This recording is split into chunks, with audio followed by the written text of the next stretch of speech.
Hi everyone, welcome back to my channel. I'm Shamira Benson, one part of Team Benson, and it's Sunday, and that means it's garden tour day. But not only is it garden tour day, my garden has officially become a jungle.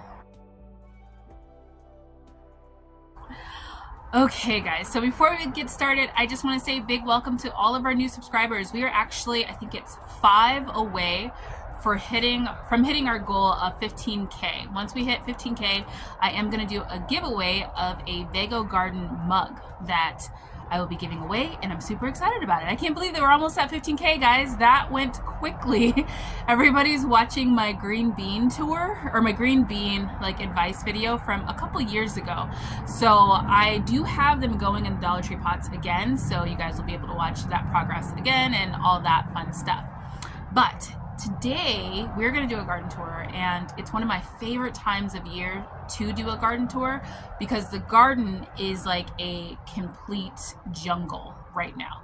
So we're going to go through it, and yeah, let's just see all the beauty. You guys seeing this? Look at that, just stuff everywhere. Like my pathways are almost gone. Okay guys, so since we're up here, we're gonna start up here with these little Dollar Tree pots. Now I planted bush beans in all of the Dollar Tree pots, and as you can see, they are starting to pop up. I have them all over the place, so you'll see these Dollar Tree pots kind of scattered throughout. I'm trying to give them equal light right now, but I don't remember which ones I planted where, so they're either Big Kahuna, Pioneer, or the burgundy ones. But they're starting to pop up. My garden is going to be really dry right now because I haven't watered it yet. We have some mustard greens right there. We have some rosemary right here. We have some of our collards right here. Now this is our Vego cascading garden bed. This one is our herb bed. So we have some chervil that looks like a giant just bush right there. Some oregano behind it. Some parsley there and there. We have some sage there. I did plant some more herbs in here, but they haven't popped up quite yet. Now back here we have, look at these carrots, guys. I'm trying to get back into this little area. Now we have some carrots down here. Now one of the signs that your carrots are coming to the end of their life, and they probably have a bulb down there, is that you start to get powdery mildew. So we're gonna harvest probably a couple of these this week and kind of see what they're looking like. We have some celery right here. We have some leeks right there. We have our trio of thyme and sage and rosemary. We have some dill right back there in the corner. A Thai basil that's looking ever so lovely. We're going to be collecting seeds from this one. And then below it, we have a sage. Now on this side, we have our spearmint. And then right below there, we have our sweet marjoram. Okay guys, there's so much in this little corner of my garden. Now one of my bushes or trees I'm gonna put right there, because I think that if I have one of the trees right there kind of protecting this area, then it'll help kind of bring those herbs into the summer when I have shade cloth on top of that a little bit longer. So we'll see if that happens. Now we're moving into our brassica bed, which is looking absolutely insane and crazy. We have some collard greens right here with some garlic in between there. And then we have our Brussels sprouts, which I still need to take off all of these leaves off of the Brussels sprouts because look at here, guys. Spring has sprung. You guys see that little guy? He's taking those leaves off of that Brussels sprout for me. And then we have some celery right there, some lettuce here, some dinosaur kale, some Swiss chard, onions, and garlic all in between here. So this side is onions and that side is garlic. And then right below it we have radishes and some turnips, and then also radishes there. Now those ones are snowball turnips, which is why I can grow them in a smaller space. So seeing this little wormy guy lets me know that it is warm enough for the moths to be out. Right now they are just attacking this Brussels sprout, which makes sense because that Brussels sprout needs to be pruned. Now, when I'm looking at different insects coming into my garden, I'm just kind of seeing what that's telling me, whether that is the plant is at the end of its life, or I need to prune the plant in order for it to try and go to seed or whatever it's trying to do. So I don't look at insects as being like this thing I need to eradicate. I just look at them as, okay, well, what's going on in the garden and what is the garden trying to tell me? So let's do the other side of the front half. Oh, my poor garden looks so dry right now, guys. So dry. Up here we have some collard greens and some more celery. We have garlic all right here. We have some radishes popping up there. Some onions right here. We have our peppers over here. We have our cayenne pepper, which is turning a lot of red peppers and putting off a lot more new little peppers. So we're gonna have some cayenne powder. That's amazing. I'm pretty sure now this is a Hungarian wax pepper. That's what I'm going with. So we have a lot of those little things popping up there. Our new jalapeno, well, our old jalapeno is now starting to put off little buds. So we're gonna get some jalapenos coming up there pretty soon. We have Diane here, which I'm pretty sure Diane, guys, is going to be a serrano, which makes me happy because we needed a serrano. And then we have our Anaheim pepper right here, putting off all of its Anaheim peppers. We have some flowers right there, and then those are our green beans. Moving along down here, we have our celery with a dinosaur kale there. We have some dinosaur kale over here with some collards. Celery in the middle there. We have our green onions. These are green onions that I planted from the grocery store. Pretty cool. Just took the bottoms and planted those. And that is the front half of the garden. Now, I do need to water. I'm looking at it and I'm like, oh, my poor garden is so dry. But I don't water my garden often during the springtime because the rain will come in, it'll come in heavy and it'll make my garden sopping wet, which that's what brings in the gnats. Like if I were to go anywhere around my neighborhood, there are just little like pockets of gnats that you just walk into. That's not the life I want to lead back here. So in order to prevent that, you don't have sopping wet soil. Now moving along to the second half of my garden, we have some more of the mustard greens. We have a chili. This one is like a hotter shishito pepper, so it's like a chili kind of pepper here. We have our cabbage right here in the middle that I don't know if it's going to get any bigger than that. It's starting to feel pretty tight. I'm going to let it keep going and see what happens. And then we have Big Nisi right there. That's one of our namesake plants. She's an eggplant, an Ichabod eggplant, and Miss Eggy over there is her mother. She is our 5 or 6 year old. I need to go back and see when I planted her, but it's been about 5 or 6 years. For Miss Eggy, who is underneath our tomato, we have a chocolate mint up there. This one is a peppermint, which is also starting to get a little bit of the powdery mildew. Peppermint kind of is the first to go for me. And then we have some sweet alyssum there. We have onions all along here and all along there. And this one is a blackberry that is starting to pop up right here, which is kind of cool. We have some shishito peppers here and here and here. And as you can see, the shishito peppers are starting to pop up over here. So guys, I am so curious about how long an eggplant is supposed to live, because this eggplant, I mean, it just keeps going. Miss Eggy prunes herself. She sometimes gets woolly aphids every now and then, and they don't eat it all the way back. They just eat it back, like all of the dead leaves. And then she just pops back up and grows more eggplants. Like, I do cover my plants in the winter. So I'm in zone 9B, which is the Phoenix Desert. So we don't get like super cold winters.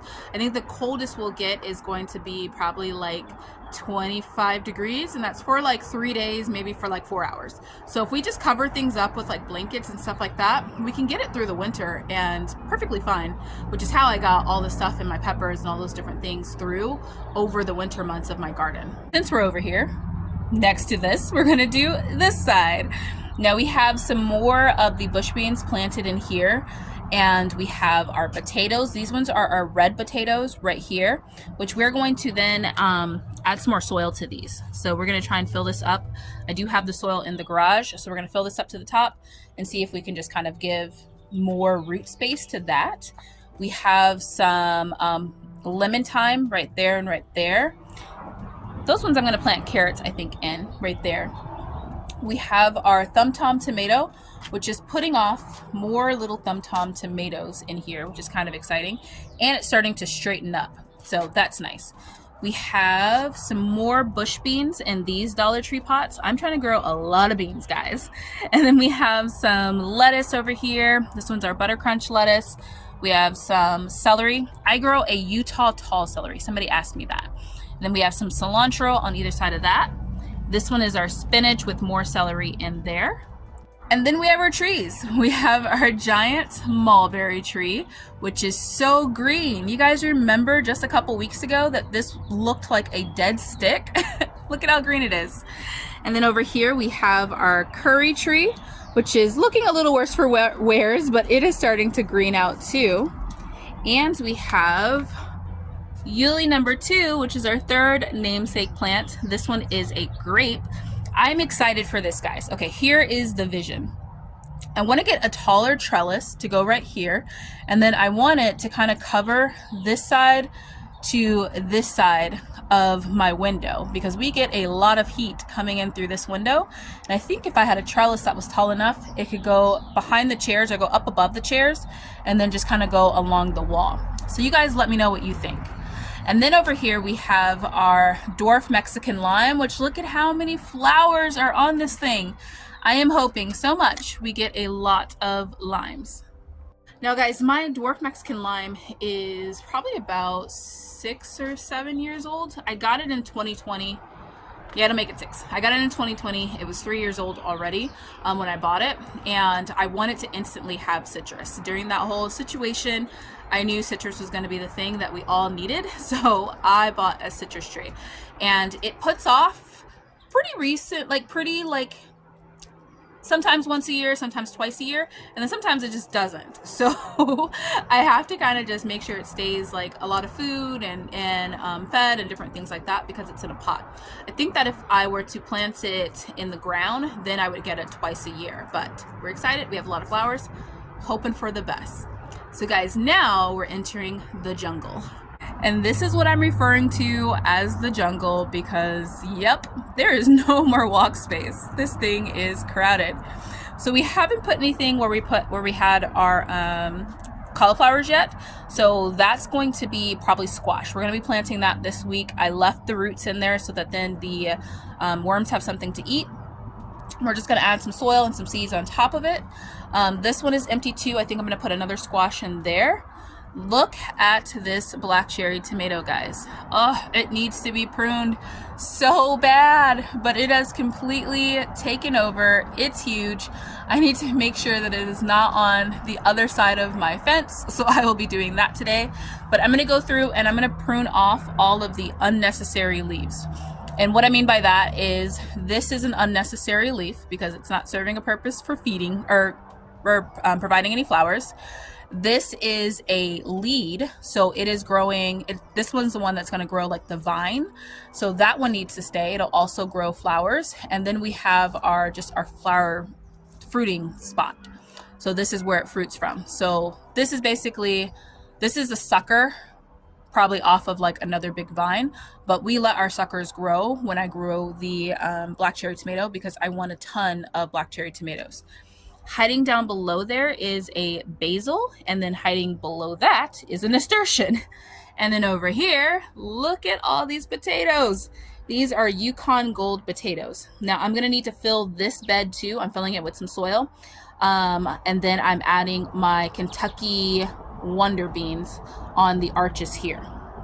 I have to get through this jungle ofness, but isn't that pretty? It's like an entrance to like a little mini forest in the desert, in the city. Now moving along here, we have a snow pea tucked in here too. As you guys can see, there are snow peas that are ready, tucked in there. We have some cabbage that is getting eaten, it looks like, by some worms. So this isn't gonna head up. So I'm just gonna take this out and I'm gonna add these cabbage leaves to my mixed greens. And then that way I can start putting some more compost in that soil for what's coming up next here. We have a Roma tomato here. I'm probably gonna plant another Roma here and here. Our lettuce is starting to bolt. So this is what it means by bolting. It throws up a big stalk and it's just going to continue to get taller and taller and taller. This one is a romaine, but it's a Jericho romaine lettuce.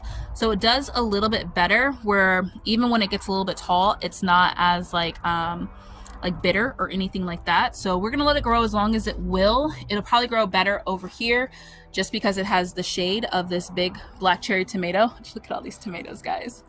So excited for tomatoes. So it has that shade from it, so it is protecting it a little bit. We have some collard greens over here, some onions in the middle, some celery, and then lots of cilantro too. And then below it, we have some flowers. We have some snapdragons and some sweet alyssum. Every garden should have snow peas because they're delicious. Why would you not have them? Now moving along here, we have our broccoli. Our broccoli looks crazy right now because it's put off so many shoots. So we've just been coming in and grabbing the shoots. I'm gonna take this down to basically no leaves, guys. So I'm gonna do a pruning video this week where I'm just gonna take down all of the leaves here because I need this soil to start getting some sun so that then I can plant my okra in it. And then below here, we have some onions, and then we have another parsley, and then this one is looks like a snow pea. Guys, I totally forgot. I was waiting for snow peas to pop up. Equally delicious. I do like the Oregon sugar peas better, but gotta love a good snow pea too. Now up above here, I have, you guys named them for me, so that one is a primrose, and then I have my sweet mint. And then this one is, I think somebody said a Johnny Jump or something like that. Something like that. So we know what flowers they are now. Below here we have our Yukon Gold beet. We need to go ahead and pull that bad boy.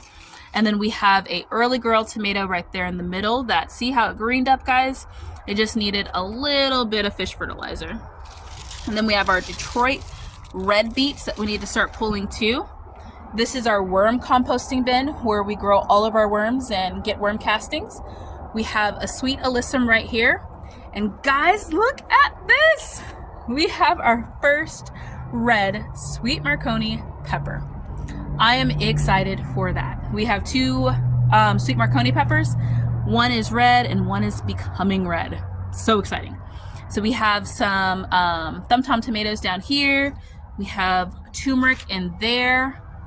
Over here we have some lemon balm, and our yarrow has completely taken over, but we do still have our little hyssop trying.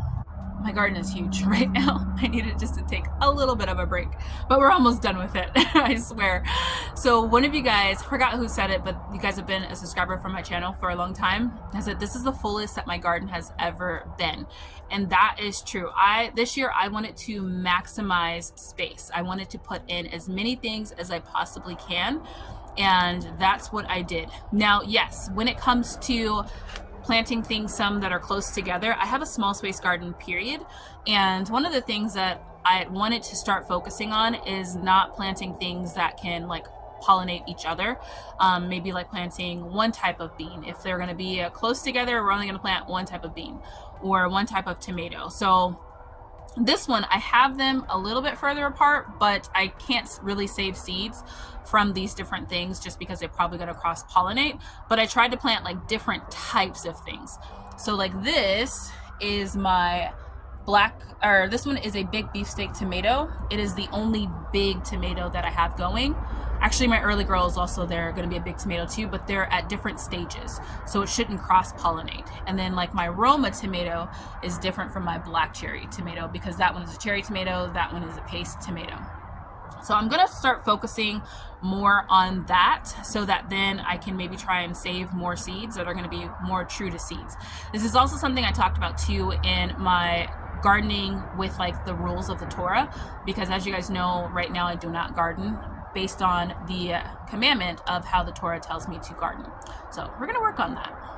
But my last one is my big beefsteak tomato. And look at these tomatoes coming up on here. Now guys, this is the one I planted for my mom. Everybody always says, oh, there's better tomatoes than a big beefsteak.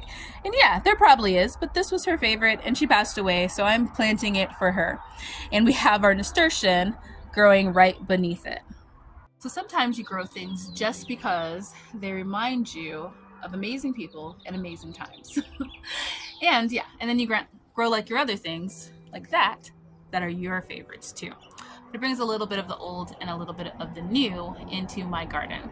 So that's it, guys. That's the garden in a nutshell. I am going to water this thing, which now takes about 45 minutes to hand water, but it's growing into something that's magical with plenty of abundance. So I hope that you guys are planning out your gardens. I hope you're growing nice, beautiful gardens for yourselves to provide as much food as you possibly can for your family. And I hope that I show you guys that as long as you put in your varieties and different things like that, you can grow a lot of stuff in your own small space. You don't need a lot of room. So until next time, grow yourselves a garden, because even a small space can provide you with tons of food. Bye, guys.